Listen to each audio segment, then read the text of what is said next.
नमस्कार मंडळी, ऋतुयोग वास्तुरेखामध्ये तुम्हा सर्वांचे खूप खूप खूप मनापासून स्वागत आहे। येत्या रविवारी म्हणजेच 19 तारखेला अक्षय तृतीयेचा सण येत आहे। अक्षय तृतीया म्हणजे ज्याला क्षय नाही, एंडलेस असा याचा अर्थ होतो। तर या दिवशी कोणतेही कार्य केले तर त्याला निश्चितच यश मिळते, भरभराट होते, तुमची प्रॉस्पेरिटी वाढते, त्याच्यामध्ये घरामध्ये आनंदाचे वातावरण निर्माण होते। तर अक्षय तृतीयेला काय करायचे आणि काय नाही करायचे, कोणत्या देवाची उपासना आराधना करायची या संबंधित आपण सविस्तर हा व्हिडिओ पाहणार आहोत।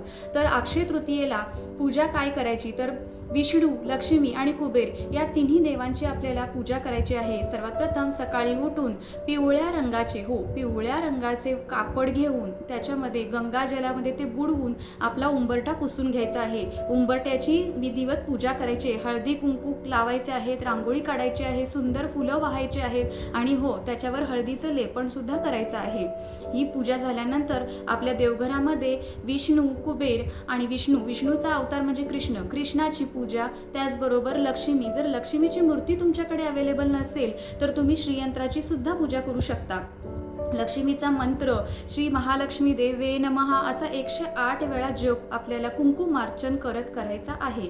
तसेच कृष्णाला आपल्याला तुळस अर्पण करायची आहे, कुबेराची सुद्धा पूजा करायची आहे। अशा पद्धतीने आपल्याला त्या दिवशी पूजा करायची आहे आणि नैवेद्याला आपल्याला आमरसपुरी हा नैवेद्य आपल्याला करायचा आहे। तर त्या दिवशी ही झाली पूजेची माहिती। त्या दिवशी आपल्याला काय करायचं आहे, काय खरेदी करायचं आहे। बऱ्याचदा आपला 3.5 मुहूर्तापैकी हा एक मुहूर्त आहे म्हणून आपण सोने चांदी खरेदी करायला जात असतो।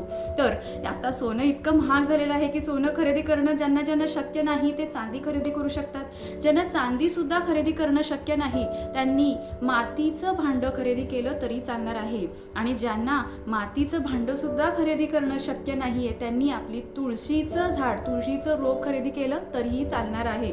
त्याचबरोबर तुम्हाला त्या दिवशी काय करायचं नाही, काय खरेदी करायचं नाहीये, तर लक्षात ठेवा प्लास्टिकच्या वस्तू, फायबरच्या वस्तू, त्याचबरोबर धारदार टोकदार वस्तू खरेदी करायच्या नाहीयेत।